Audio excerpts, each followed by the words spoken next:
ओम गुरु सत्ताय नमः। विराट गायत्री परिवार एवं उसके संस्थापक संरक्षक एक संक्षिप्त परिचय। इतिहास में कभी कभी ऐसा होता है कि अवतारी सत्ता एक साथ बहुआयामी रूपों में प्रकट होती है एवं करोड़ों ही नहीं, पूरी वसुधा के उद्धार चेतनात्मक धरातल पर सबके मनों का नए सिरे से निर्माण करने आती है। परम पूज्य गुरुदेव पंडित श्री राम शर्मा आचार्य को एक ऐसी ही सत्ता के रूप में देखा जा सकता है जो युगों युगों में गुरु अवतारी सत्ता दोनों ही रूपों में हम सबके बीच प्रकट हुई।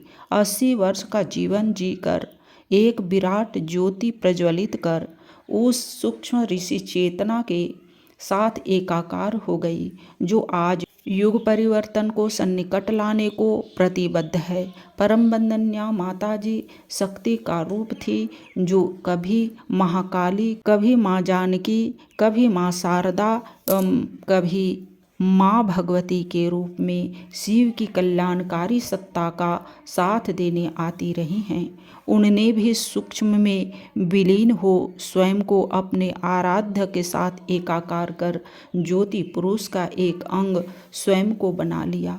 आज दोनों शरीर हमारे बीच नहीं है, किंतु नूतन सृष्टि कैसे ढाली गई ऐसी मानव गढ़ने का सांचा बनाया गया। इससे शांति कुंज, ब्रह्मवर्चस, गायत्री तपोभूमि, अखंड ज्योति संस्थान एवं युग तीर्थावल खेड़ा जैसी स्थापनाओं तथा संकल्पित सृजन सेनानी गणों के वीरभद्रों की करोड़ों से अधिक की संख्या के रूप में देखा जा सकता है।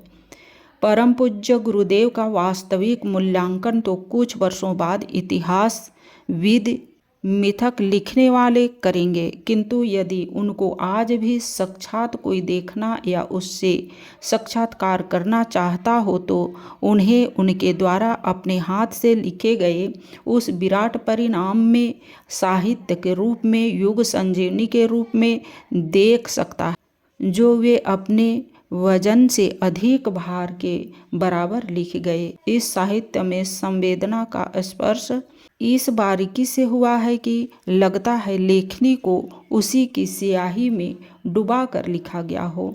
हर शब्द ऐसा जो हृदय को छूता, मन को, विचारों को बदलता चला जाता है। लाखों करोड़ों के मनों के अंतःस्थल को छूकर उसने उनका कायाकल्प कर दिया।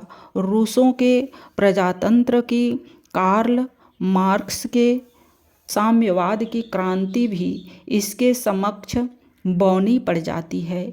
उनके मात्र इस युग वाले स्वरूप को लिखने तक में लगता है कि एक विश्वकोश तैयार हो सकता है। फिर उस बहुआयामी रूप को, जिसमें वे संगठनकर्ता, साधक, करोड़ों के अभिभावक, गायत्री महाविद्या के उदारक संस्कार परंपरा का पुनर्जीवन करने वाले, ममत्व लुटाने वाले, एक पिता नारी जाति के प्रति अनन्य करुणा बिखेर कर उनके ही उद्धार के लिए धरातल पर चलने वाला नारी जागरण अभियान चलाते देखे जाते हैं। अपनी वाणी के उद्बोधन से एक विराट गायत्री परिवार एकाकी अपने बलबूते खड़े रहते दिखाई देते हैं, तो समझ में नहीं आता क्या क्या लिखा जाए, कैसे छंदबद्ध लिपिबद्ध किया जाए। उस महापुरुष के जीवन चरित्र को अश्विनी कृष्ण त्रयोदशी विक्रमी संवत 1967 20 सितंबर 1911 को स्थूल शरीर से आवलखेड़ा ग्राम जनपद आगरा, जो जलेसर मार्ग पर आगरा से 15 मील की दूरी पर स्थित है, में जन्मे श्री राम शर्मा आचार्य जी का बाल्यकाल, कैशोर्य काल ग्रामीण परिसर में ही बीता।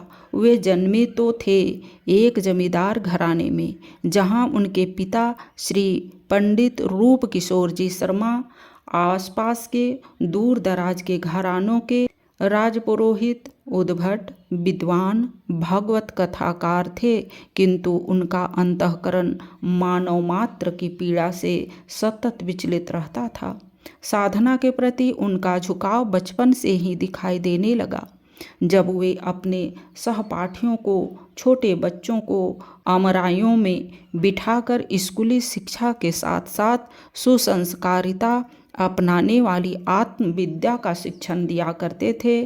छटपटाहट के कारण हिमालय की ओर भाग निकलने और पकड़े जाने पर उन्होंने संबंधियों को बताया कि हिमालय ही उनका घर है एवं वहीं वे जा रहे थे। किसे मालूम था कि हिमालय की ऋषि चेतनाओं का समुच्चय बनकर यह सत्ता वस्तुतः अगले दिनों अपना घर वहीं बनाएगी।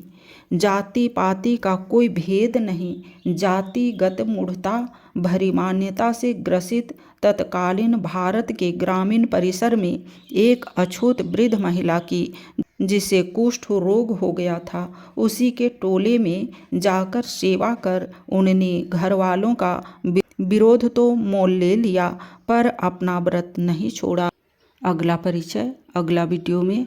आज के लिए इतना ही। लाइक, सब्सक्राइब और शेयर करें। धन्यवाद। ओम शांति।